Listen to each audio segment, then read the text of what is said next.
Friends, welcome to our G Multiverse channel. आज हम work energy power मतलब PW वाली सीरीज में वर्क एनर्जी पावर का MCQ 14 करने वाले हैं पाथफाइंडर बुक का। तो अगर आपने हमारे चैनल को सब्सक्राइब ना किया तो जरूर सब्सक्राइब कर ले। तो आइए इस क्वेश्चन को देखते हैं। इसमें क्या दे रखा है कि एक इलास्टिक कॉर्ड है जिससे हमने एक ब्लॉक को लगा रखा है। देखो डायग्राम में बना देता हूँ क्या है डायग्राम में।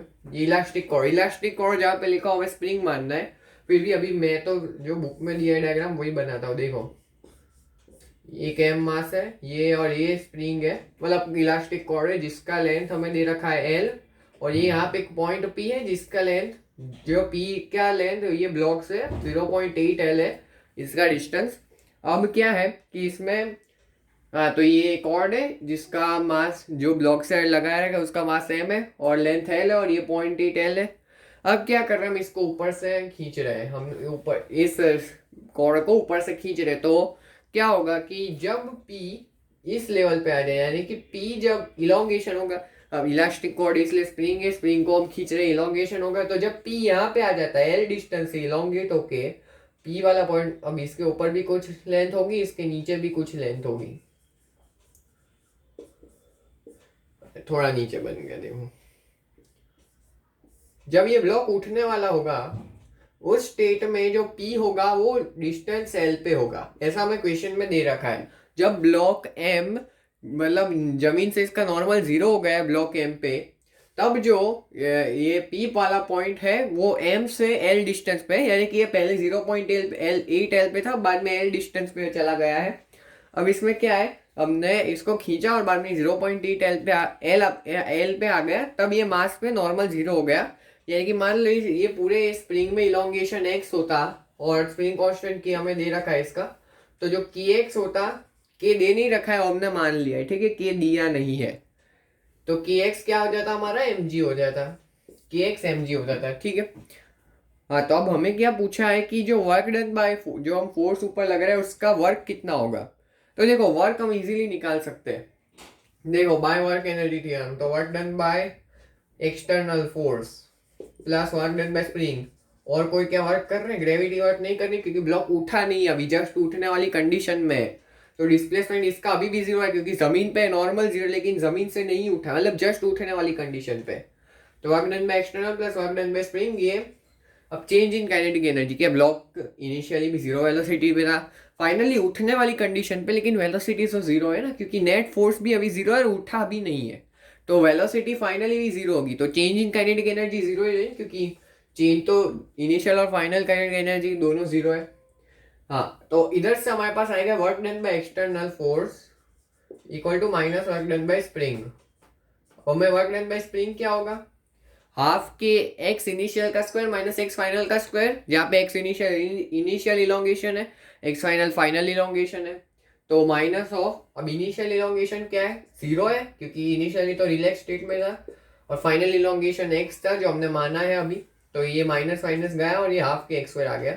तो अल्टीमेटली अब हमें एक्स निकालना है और के की कुछ एल के टर्म्स में वैल्यू निकाल दे जिससे हमें आंसर में ऑप्शन में जो दे रखा है उस तरह से हमारा आंसर आ जाए। तो देखो अब इसमें देखो हमें क्या पता है कि P यहाँ से ये 0.8 एल से एल दूरी पे गया है, तो देखो इसको सबसे आसान तरीके से करना हो तो हम क्या कर सकते हैं, ये P के ऊपर वाले जो पोर्शन है उसको एक अलग स्प्रिंग मान लो, P के नीचे वाला पोर्शन है उसको अलग स्प्रिंग मान लो, दो अलग अलग स्प्रिंग मान लो, उससे हम इजीली सॉल्व कर पाएंगे। देखो कैसे कैसे हम कर रहे हैं, तो उसको देखते हैं। देखो क्या हो रहा है, इधर हमने क्या मान लिया कि ये जो अपना ब्लॉक था, अभी ये इनिशियल कंडीशन बना रहा हूँ, अभी इनिशियल कंडीशन है जब इलोंग रिलैक्स स्टेट में स्प्रिंग जब रिलैक्स स्टेट में, तो यहाँ पे P अपना पॉइंट है, तो ये नीचे वाली स्प्रिंग को मान लो ये स्प्रिंग 1 है, इसके नीचे वाला जो स्प्रिंग है उसको मैंने एक स्प्रिंग मान लिया, ऊपर वाले को दूसरा स्प्रिंग मान लिया, स्प्रिंग 2 है, तो वो दोनों स्प्रिंग का सीरीज कॉम्बिनेशन ही होगा ये पूरा स्प्रिंग का स्प्रिंग कांस्टेंट के। अब मान लो इसका स्प्रिंग कांस्टेंट K1 है नीचे वाली स्प्रिंग का, और ऊपर वाली स्प्रिंग का स्प्रिंग कांस्टेंट K2 है, ठीक है, नीचे वाले का K1 है, ऊपर वाले का K2 है। अब इससे फायदा क्या है कि हमें नीचे वाली स्प्रिंग का इलोंगेशन पता है, क्यों, क्योंकि जो P था अपना, P जो था वो 0.8 L से L पे गया, तो जो इलोंगेशन आया नीचे वाली स्प्रिंग में वो तो 0.2 L ही हुआ ना, क्योंकि जो P पॉइंट था वो L से यहाँ से देखो यहाँ से यहाँ पे चला गया, इतना 0.2L का इलोंगेशन आ गया इस नीचे वाली स्प्रिंग में, फील आ रहा है क्या? ठीक है, तो नीचे वाली स्प्रिंग में 0.2L का इलोंगेशन हो जाएगा। ये तो इनिशियल कंडीशन है, फाइनली जब हम बनाएंगे तो ये देखो 0.2L में इलोंगेशन आ जाएगा नीचे वाली स्प्रिंग में, और ऊपर वाली स्प्रिंग का पता नहीं है। हाँ, अब हमें K1 और K2 भी निकालने पड़ेंगे इन टर्म्स ऑफ K, तभी हम सॉल्व कर पाएंगे। K कैंसिल हो जाएगा, हम इजीली सॉल्व कर पाएंगे। तो कैसे निकालें? अब हमने ये पढ़ा है कि जो स्प्रिंग कांस्टेंट होता है वो inversely proportional to natural length होता है। ये तो आपने पढ़े हुए, ये कंसेप्ट मैंने बहुत बार क्वेश्चन सॉल्व करते समय बताया है।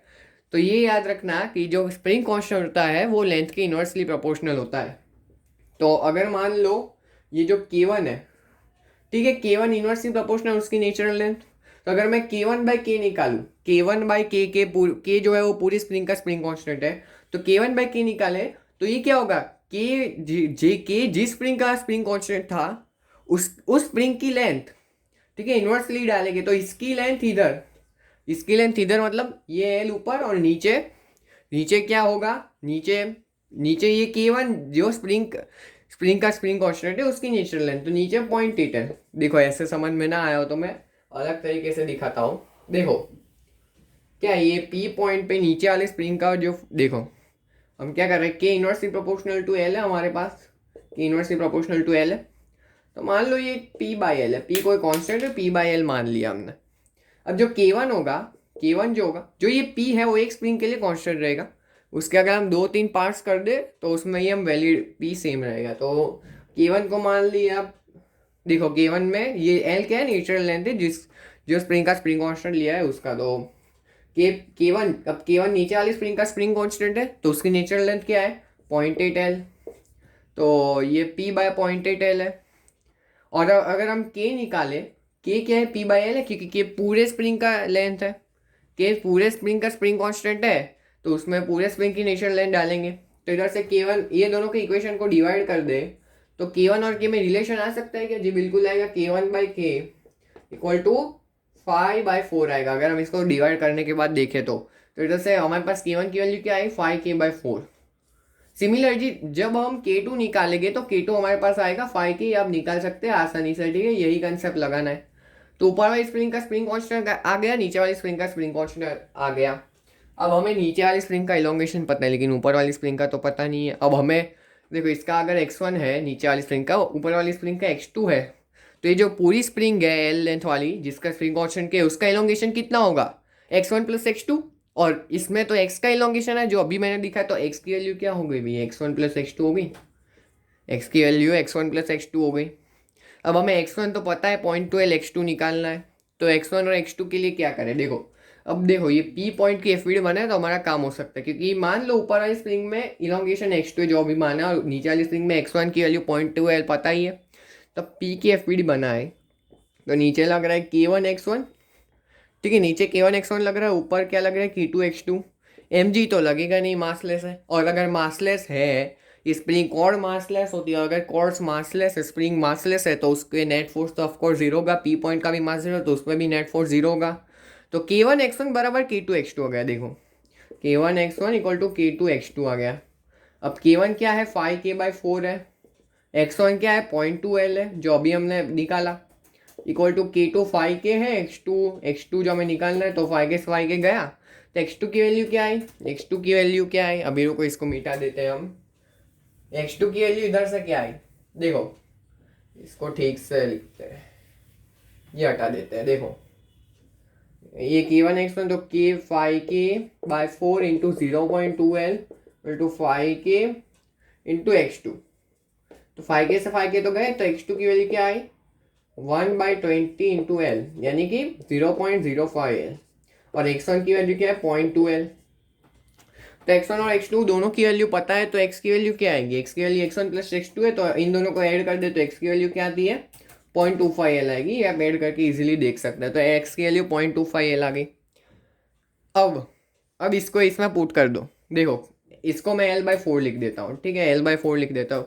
तो x के L/4 डाल दो, तो KL/4 इक्वल टू mg हो जाएगा क्या, KL/4 इक्वल टू mg है, तो KL/4 इक्वल टू mg। क्योंकि ये ब्लॉक में नॉर्मल जीरो है, तो जो स्प्रिंग फोर्स होगा वही ग्रेविटी को आसानी से बैलेंस कर रहा होगा। तो के एक्स बराबर एम जी, तो K L by four equal to M G. फिर से ये हमारे पास आएगा K L equal to four M G. ये अभी बहुत काम लगने वाली है इक्वेशन, इसको याद रखना है, ठीक है। तो के एल बराबर फोर एम जी आ गया। अब हमें क्या निकालना है, वर्क डन निकालना है। वर्क डन क्या होता है भाई, हाफ के एक्स स्क्वायर। तो हाफ के एक्स स्क्वायर हम निकालते हैं। हाफ के एक्स स्क्वायर, देखो एक्स की जगह एल डाल दो, तो वर्क डन बाई जो वर्क डन बाई एक्सटर्नल क्या निकाला हमने, हाफ के एक्स स्क्वायर। इसमें मीटर आओ, देखो work done by external force equal to half K X square. अब एक्स तो 0.25 है, एक्स क्या है 0.25 है, तो डायरेक्ट मैं 0.25 ही डाल देता हूँ। हाफ के 12/4 का होल स्क्वायर, यानी कि हाफ के एल स्क्वायर बाई 16, यानी कि के एल स्क्वायर बाई 32। अब हमारे आंसर के फॉर्म में देखें तो एम जी और एल के टर्म से निकाल दिया है, तो इसको अब यूज करना है। देखो के को हम इजीली एलिमिनेट कर देते, देखो इसको मैं के एल इंटू एल लिख देता हूँ बाय 32। अब के एल की वैल्यू सीधी इसमें 4mg डाल दो, के एल की वैल्यू सीधी 4mg डाल दो, जो अभी हमने इक्वेशन निकाली उससे। तो 4mg एल बाई 32। अब साफ साफ दिख रहा है ये एम जी एल बाई 8 है। देखो ये एम जी एल बाई 8 आ गया। तो हमारा जो ऑप्शन बी दिख रहा है हमें, जो हमें ऑप्शन बी दिख रहा है इस क्वेश्चन में, वो सही लग रहा है, ठीक है। ऑप्शन जो बी है इसमें, ऑप्शन बी है वो सही है। फिर भी एक बार आप चेक कर सकते हो आंसर की में, ऑप्शन बी सही है, इसका कोई प्रॉब्लम नहीं है। देखो ये बहुत इंपॉर्टेंट कंसेप्ट है कि जो स्प्रिंग कांस्टेंट होता है वो इनवर्सली प्रोपोर्शनल टू लेंथ होता है। लेकिन ये कब वैलिड है, जब हम एक ही स्प्रिंग को दूसरे 2-3 पार्ट्स में काट रहे हो, तो उसका स्प्रिंग कांस्टेंट निकालने में, क्योंकि ठीक है। तो ये बहुत अच्छा, इतना मुश्किल भी नहीं था, लेकिन ये कंसेप्ट जो था वो बहुत इंपॉर्टेंट है, बहुत जगह यूज होता है कि इनवर्सली प्रोपोर्शनल टू लेंथ, तो इसको जरूर याद रखें। तो आज के लिए बस इतने। अगर आपको मज़ा आया हो हमारे सॉल्यूशन में, तो हमारे चैनल को जरूर सब्सक्राइब करें। और अगर आपको हमारे सारे पाथ फाइंडर के वीडियोस चाहिए हो, तो आप #PW को सर्च कर सकते हैं वो सर्च बार में, तो आपको हमारे सारे पाथ फाइंडर के वीडियोस मिल जाएंगे, ठीक है। तो अब हम और क्वेश्चंस भी करेंगे PWQ में। Thanks for watching.